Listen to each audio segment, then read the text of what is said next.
गुरुमंत्रा academy official YouTube channel पर बच्चों आपका स्वागत है। जैसा कि हम लोग सीटेट 2020 की चर्चा कर रहे हैं और उसमें गणित शिक्षण और गणित शिक्षण में जो पहला टॉपिक है, पहले टॉपिक की अगर हम लोग बात करें तो गणित की प्रकृति यानी नेचर ऑफ मैथ्स की बात करने जा रहे हैं। तो पहली चीज तो हम ये समझ लें, क्वेश्चन इसमें आया था यूपी टेट में कि गणित की प्रकृति कैसी होती है। पहला ही क्वेश्चन था। तो मेरे बच्चों गणित में सारी चीजें कैसी होती हैं? लॉजिकल होती हैं। कैसी होती हैं? लॉजिकल, यानी कि सारी चीजें होती हैं तार्किक। कैसी होती हैं? तार्किक, मतलब कि होती हैं लॉजिकल, राइट। तो ये पहली चीज, ये पहली लाइन से ही पहला सवाल बना था यूपी टेट में। हालांकि हम लोग सीटेट की चर्चा कर रहे हैं, लेकिन आप जाने रहिए कि गणित की प्रकृति कैसी होती है? तार्किक यानी लॉजिकल। चलिए अब आगे बढ़ते हैं। हम लोग ये बात करेंगे कि जो गणित है ना, इसका क्या अर्थ है, यानी मीनिंग ऑफ मैथमेटिक्स की चर्चा हम लोग करेंगे।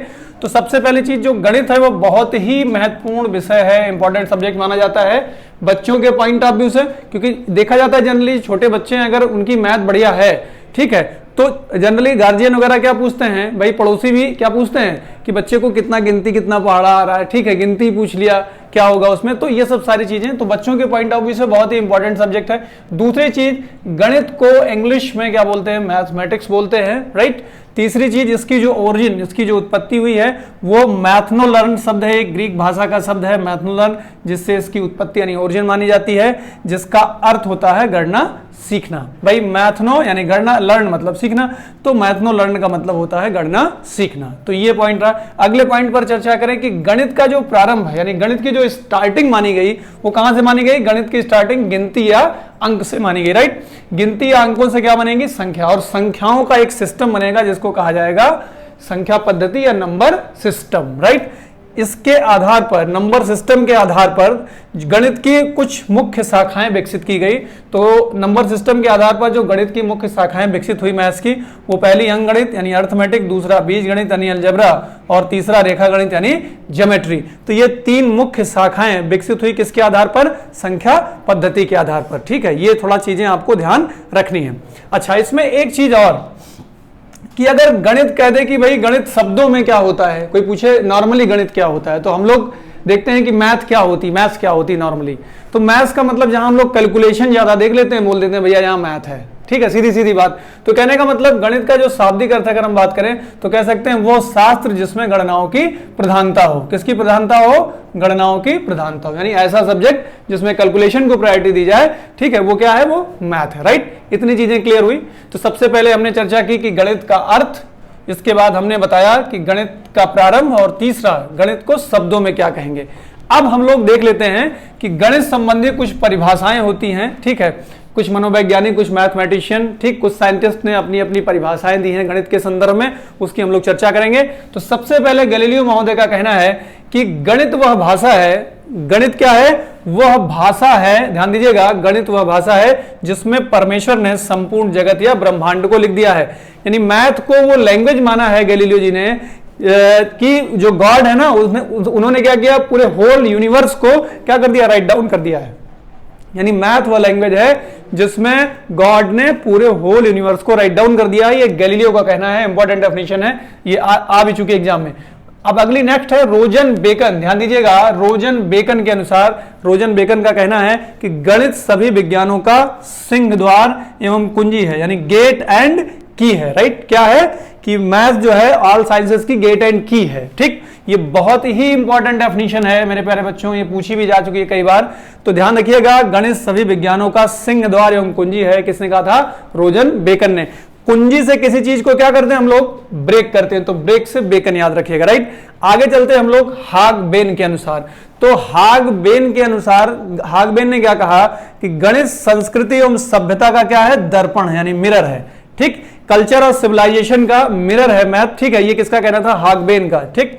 हाग-बेन को ऐसा समझ लीजिए, जो आदमी बहुत लंबी लंबी हाँकता है तो कहते हैं जाओ पहले शीशे में अपना मुंह देख के आओ, तो उससे रिलेट कर देंगे दर्पण से, ठीक है। तो दर्पण मतलब हाग-बेन से, सीधी सीधी बात। अच्छा चलिए नेक्स्ट, गॉस की बात करें। गॉस का कहना था कि गणित विज्ञान की क्या है? रानी है, मैथ क्या है? साइंस की क्वीन है।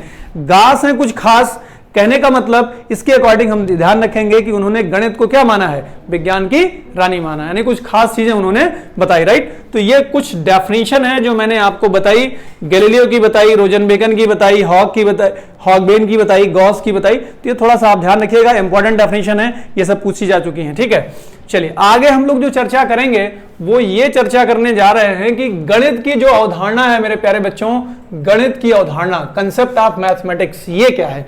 तो ध्यान दीजिएगा, गणित की जो अवधारणा है उसको हम कुछ पॉइंट्स से समझेंगे। वो कौन कौन से पॉइंट्स हैं? जो मैथ है ना, मैथ का ऐसा कंसेप्ट है कि जिसमें कैलकुलेशन देख लिया गया उसको कहा गया मैथ है। तो गणनाओं का विज्ञान, जहां पर लॉजिक की बात हो गई वहां भी मैथ माना जाता है, यानी तार्किक विचारों का विज्ञान।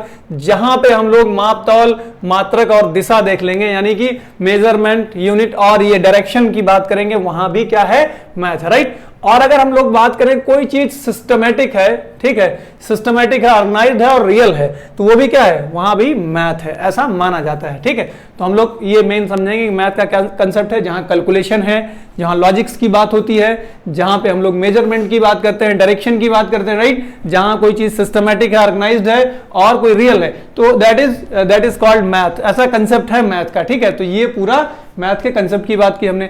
अब जो नेक्स्ट है वो हमको देखना है कि गणित की प्रकृति या स्वरूप क्या है, नेचर ऑफ मैथमेटिक्स। ध्यान दीजिएगा, हमको कोई किन्हीं भी दो विषयों का अगर कंपैरिजन करना है, जैसे आप हिस्ट्री की बात करें तो हिस्ट्री में घटनाओं का क्रम होता है, एक राजा के बाद दूसरा राजा, फिर तीसरा, ऐसा।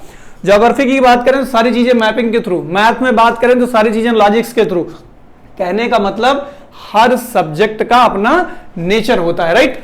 तो कहने का मतलब अगर हम दो विषयों का कंपैरिजन कर रहे हैं तो कंपैरिजन उसके किसके बिहाफ पर करेंगे, उसके नेचर के बिहाफ पर, यानी उसकी प्रकृति के आधार पर। दो विषयों की तुलना उसके प्रकृति के आधार पर की जाती है, राइट। ये ध्यान रखिएगा। अब कुछ और बिंदु हैं जिसके आधार पर हम समझेंगे कि मैथ का नेचर कैसा होता है, राइट। उसमें सबसे पहले चीज हम लोग ये देखेंगे कि गणित की क्या होती है, कि ऐसा नेचर है मैथ का, ऐसा नेचर है, गणित की स्वयं की भाषा होती है, ठीक है।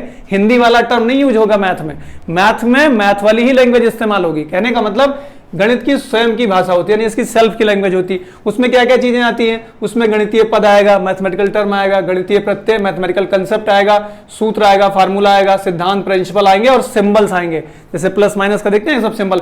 तो कहने का मतलब गणित, ये सब मिला के गणित की भाषा को जन्म देते हैं। गणित की स्वयं की भाषा मतलब गणितीय पद, जैसे चर अक्षर आप देख लेंगे, गणितीय प्रत्यय जैसे पाइथागोरस का कंसेप्ट है आप देख रहे हैं, ठीक है, राइट। सूत्र, फार्मूला देख लिया, a+b का होल स्क्वायर। सिद्धांत, ठीक, सिद्धांत पाइथागोरस तो परमेय है, सिद्धांत भी इसमें आप समझ सकते हैं, सिद्धांत भी होता है काफी कुछ, ठीक है। जैसे किसी भी चीज को अगर आप डिराइव कर रहे हैं, किसी भी चीज को निकाल रहे हैं तो उसके लिए प्रिंसिपल्स को फॉलो करना पड़ेगा, सिंबल, प्लस माइनस, ये सब हो जाएंगे। तो गणित की स्वयं की भाषा। दूसरी चीज, गणित के अध्ययन से बच्चे के अंदर कौन कौन सी चीजें डेवलप होंगी, राइट। कौन कौन सी चीजें डेवलप होंगी, आगमन, निगमन और सामान्यीकरण, इन सब क्षमताओं का बच्चे के अंदर ऑटोमेटिक विकास हो जाएगा। आगमन समझ ही रहे हैं, आगमन का मतलब होता है, इसमें थोड़ा सा ध्यान दें, आगमन मतलब इसको आगमन विधि बच्चे के अंदर धीरे धीरे डेवलप होने लगती है, यानी कि आगमन में जो ये देख रहे हैं ना, ऊ का मतलब उदाहरण, तो उदाहरण से नियम की तरफ, यानी बच्चे को पहले उदाहरण बता दिया जाए फिर नियम, तो बच्चा उसको आसानी से सीख जाएगा। और निगमन मतलब बच्चे को पहले नियम बता दिया जाए फिर बच्चे को उदाहरण बताया जाए, तो बच्चा उस चीज को भी जब बड़ा होता है धीरे धीरे सीख लेता है। एक शब्द है सामान्यीकरण, जनरलाइजेशन, ये मेन शब्द है, इसका इस्तेमाल होता है, ये लगभग सब शिक्षण में आता है, ठीक है। इसकी मीनिंग हम लोग समझेंगे। जैसे मान लीजिए कोई क्वेश्चन आप कर रहे हैं, a+b का होल स्क्वायर लगा के कोई क्वेश्चन सॉल्व कर रहे हैं, 2-3 बार करेंगे आप, चौथी पांचवी बार आपको लगेगा कि भाई ये बीच वाला स्टेप हम क्यों लिखें। तो कहने का मतलब किसी समस्या का समाधान हम और सरल कर दें, यानी कम स्टेप्स में कर दें, यानी कम पदों में कर दें, तो दैट इज कॉल्ड जनरलाइजेशन, सामान्यीकरण कहा जाएगा, राइट। तो ये गणित के अध्ययन से ये सब चीजें बच्चे के अंदर डेवलप हो जाती हैं। अच्छा, अब गणित की भाषा की बात करें, इसका ऐसा नेचर होता है कि जो गणित की भाषा होगी सुपरिभाषित, वेल डिफाइंड होगी, यानी a+b का होल स्क्वायर पहले से डिफाइन है, आपको उसका इस्तेमाल करना है, उपयुक्त होगी यानी अप्रोप्रिएट होगी और स्पष्ट यानी क्लियर होगी बिल्कुल। तो ये सारी चीजें होंगी गणित की भाषा के साथ, राइट। कुछ चीजें और हैं, जैसे हम देख लें, मैथ में कभी डाउट नहीं होता, जो सही है वो सही, जो गलत है वो गलत, यानी कोई डाउट नहीं होगा। एक यूनिवर्सल सब्जेक्ट है जो आज a+b का होल स्क्वायर इंडिया में इस्तेमाल हो रहा है, वो अमेरिका में भी इस्तेमाल होगा, वो ऑल ओवर वर्ल्ड इस्तेमाल होगा, कोई दिक्कत नहीं, सारी चीजें ऐसे ही रहेंगी बिल्कुल। अच्छा, अगला नेक्स्ट क्या है, बच्चे के अंदर वैज्ञानिक दृष्टिकोण विकसित होगा, यानी साइंटिफिक अप्रोच डेवलप होगी बच्चे के अंदर, राइट। तो ये सब ओवरऑल जो मैंने कहा कि मैथ के नेचर को कैसे जानेंगे, मैथ का ऐसा नेचर होता है कि मैथ की स्वयं की भाषा होती है, सेल्फ की लैंग्वेज, ये सब सारी चीजें मिला के इसको जन्म देती है। मैथ के अध्ययन से, ऐसा नेचर है मैथ का, मैथ के अध्ययन से बच्चे के अंदर आगमन निगमन और सामान्यकरण की क्षमता, इंडक्शन डिडक्शन और जनरलाइजेशन की जो कैपेसिटी वो बच्चे के अंदर डेवलप होती है, राइट। और गणित की भाषा होती है, ऐसा मैथ का नेचर होता है, गणित की जो भाषा है वो वेल डिफाइंड होती है, सुपरिभाषित, उपयुक्त, अप्रोप्रिएट और स्पष्ट यानी बिल्कुल क्लियर होती है, राइट। अच्छा, और चीज कोई डाउट नहीं होता मैथ में, एक यूनिवर्सल सब्जेक्ट है ये, और बच्चे के अंदर साइंटिफिक अप्रोच डेवलप होती है, ऐसा मैथ का नेचर है। तो मेरे प्यारे बच्चों, ये गणित की प्रकृति का ये पार्ट 1 था, पार्ट 1। पार्ट 2 में हम आप इसको फिनिश करेंगे और पार्ट 3 में इसकी हम लोग प्रैक्टिस करेंगे। बिल्कुल बने रहिए गुरुमंत्रा एकेडमी ऑफिशियल चैनल के साथ, आपको सारी चीजें प्रॉपर मिलने वाली हैं। धन्यवाद।